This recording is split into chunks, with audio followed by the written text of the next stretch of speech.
જીવન પણ લોટ જેવું છે નહીં? ક્યારેક થોડું પાણી વધી જાય તો એને બેલેન્સ કરવા માટે થોડો લોટ ઉમેરવો પડે. પણ જો ધીરજથી કામ લઈએ તો બાંધતા બાંધતા એ ફરી વ્યવસ્થિત રીતે બંધાઈ જાય છે. બસ એ જ રીતે જીવનને પણ ગૂંથી ગૂંથીને ધીરજથી રમણીય બનાવી શકાય.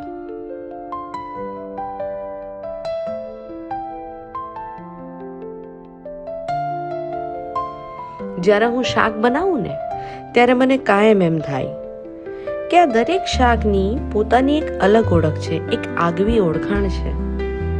પણ છતાં જ્યારે એ લોકો એકબીજામાં ભળે છે ત્યારે સ્વને પણ સાચવી એક અલગ ઓળખ પામે છે.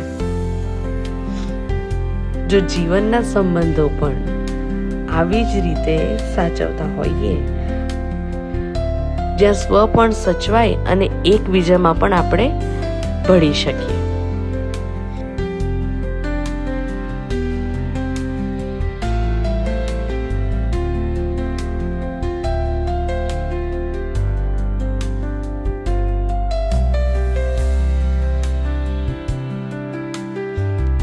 અને સુંદરતા તો માત્ર 2-4 વસ્તુને સાથે લઈને એક બનવામાં હોય છે, જેમાં સલાડ.